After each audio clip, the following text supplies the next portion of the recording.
सन्मान्य व्यासपीठ आणि आपण उपस्थित सर्वजण, क्रांती पुरस्कार 2025च्या मानपत्राचे वाचन करण्यासाठी मी आपणापुढे उभा आहे. प्रथमतः मी क्रांती डॉक्टर जी डी बापूसाहेब लाड आणि क्रांतीवीरांगना विजया काकू लाड यांच्या पवित्र स्मृतीस अभिवादन करून मी मानपत्र वाचनास सुरुवात करत आहे. क्रांती विचार व कार्यशक्ती कुंडल क्रांती पुरस्कार 2025 मानपत्र आदरणीय डॉक्टर नरेंद्र दामोदर जाधव. आपला जन्म सामान्य कुटुंबात झाला. मुंबईत वाढलात. बालपण संघर्षात आणि सामाजिक आर्थिक वंचितांमध्ये गेले. रामनारायण रुईया कॉलेजमधून सांख्यिकी विषयात पदवी घेतलीत. मुंबई विद्यापीठातून अर्थशास्त्रात पदव्युत्तर पदवीचे शिक्षण घेतलेत आणि अमेरिकेतील इंडियाना विद्यापीठातून अर्थशास्त्र या विषयात PhD मिळवलीत. काही काळ तिथे प्राध्यापक म्हणून नोकरीही केलीत, पण तिथेच न रमता आपल्या देशात परतलात. आंबेडकरी चळवळीतून प्रेरणा मिळालेला आपला पिंड, त्यातूनच आपल्या विचार आचाराच्या कक्षा रुंदावल्या. समाजाच्या मुख्य प्रवाहात आलात. आज आपले व्यक्तिमत्व प्रेरणादायी अशा एका वेगळ्या उंचीवर पोहोचले आहे. आपल्या बहुआयामी व्यक्तिमत्वाच्या कार्यकर्तृत्वाचा गौरव मानपत्राच्या माध्यमातून करणे शब्दांच्या पलीकडील आहे. एक अर्थशास्त्रज्ञ म्हणून आपण देशाच्या आर्थिक धोरणांना विकासाची दिशा दिली. शिक्षण तज्ज्ञ म्हणून शैक्षणिक धोरणांना प्रगतीचा मार्ग दाखविला. त्रिभाषा धोरण समितीचे अध्यक्षपद जबाबदारीने भूषवित आहात.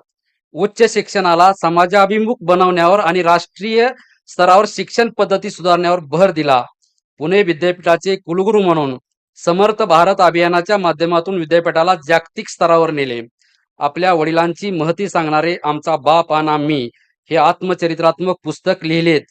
हे पुस्तक मराठी भाषेतील सर्वाधिक विक्री होणारे पुस्तक ठरले आहे. या पुस्तकाबद्दल निळू फुले म्हणतात, साने गुरुजींनी महाराष्ट्राला आदर्श आई दिली आणि नरेंद्र जाधवांनी महाराष्ट्राला दिला आदर्श बाप. डॉक्टर बाबासाहेब आंबेडकरांच्या भाषणांचा अनुवाद आणि संपादन केलेला बोल महामानवाचे हा थोर ग्रंथ सिद्ध केलात. मराठी, हिंदी आणि इंग्रजी भाषांमध्ये अर्थशास्त्र, ललित साहित्य आणि सामाजिक विषयावर वाचने आणि उपयुक्त असे विपुल लेखन केलेत. लेखनातून अनेकांना दिलेली ऊर्जा आणि केलेले समाजाचे प्रबोधन प्रशंसनीय आहे. नियोजन आयोगाचे सदस्य म्हणून केलेले कार्य उल्लेखनीय आहे. राज्यसभेचे खासदार म्हणून सत्ताधारी पक्षाचे सदस्यत्व न स्वीकारता आपली स्वतंत्र भूमिका जपली. रिझर्व्ह बँक ऑफ इंडियाचे आर्थिक सल्लागार, आंतरराष्ट्रीय नाणेनिधीमध्ये कार्यकारी संचालकांचे सल्लागार, सामाजिक धोरण आणि सामाजिक न्याय क्षेत्र इत्यादीमध्ये महत्वपूर्ण योगदान दिले. आपले सर्वच क्षेत्रातील कार्य हे समर्पित भावनेचे प्रतीक आहे. आपल्या या कार्यकर्तृत्वामुळे अनेक राष्ट्रीय आणि आंतरराष्ट्रीय पुरस्कारांनी आपण सन्मानित झाले आहात. आज क्रांती पुरस्काराने आपणास सन्मानित करताना आम्हास अभिमान वाटतो आहे. अत्यंत खडतर प्रतिकूल परिस्थितीशी झगडत आणि भोवतालच्या सामाजिक वास्तवाशी संघर्ष करत केवळ अंतप्रेरणा, झेप घेण्याची ओढ, त्यासाठी परिश्रमांची तयारी आणि हाती घेतलेल्या कामावरची निष्ठा यांच्या जोरावर यशाची शिखरे एका मागोमाग एक गाठलेले जिद्दी व्यक्तिमत्व म्हणजे डॉक्टर नरेंद्र जाधव. आणि लहान वयात दारिद्र्यामुळे समाजाने दिलेली हीनत्वाची वागणूक सोसूनही ज्यांनी देश स्वतंत्र झाला पाहिजे या एकाच ध्येयाने शिक्षण अर्ध्यावरच सोडून 1942च्या चलेजाव आंदोलनात उडी मारली. सशस्त्र इंग्रजांशी शस्त्रानेच लढले पाहिजे म्हणून इंग्रजांविरुद्ध सशस्त्र लढा उभा केला. सातारा प्रतिसरकार स्थापन केले आणि स्वातंत्र्यात गोरगरीब कष्टकरी जनतेला सुख समृद्धीचे जीवन जगता यावे यासाठी रचनात्मक कार्य उभे केले. प्रस्थापितांशी लोकशाही मार्गाने संघर्ष केला.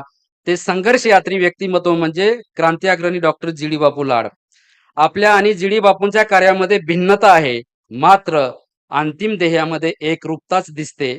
म्हणूनच क्रांती डॉक्टर जी.डी. बापू लाड यांच्या जयंती दिनी त्यांच्या स्मृतीप्रित्यर्थ आपल्या महत्तापूर्ण सन्मान्य कार्याबद्दल आणि समाजासाठी दिलेल्या योग्यतापूर्ण योगदानाबद्दल रयत शिक्षण संस्थेचे चेअरमन माननीय चंद्रकांत दळवी यांच्या हस्ते अत्यानंदाने क्रांती पुरस्कार प्रदान प्रसंगी हे मानपत्र आपणास आदरपूर्वक अर्पण करत आहोत. स्थळ कुंडल, गुरुवार दिनांक 4 डिसेंबर 2025, क्रांती 103वी जयंती. आपला कृपाभिलासी अरुण लाड, संघटक, क्रांती विचार व कार्यशक्ती. धन्यवाद. धन्यवाद सर. मंडळी, यानंतर आपण खरं तर ज्या क्षणाची आतुरतेने वाट पाहतो तो क्षण पुरस्कार वितरण. माननीय डॉक्टर नरेंद्र जाधव, माजी कुलगुरू, पुणे विद्यापीठ, सचिव, नियोजन समिती, भारत सरकार.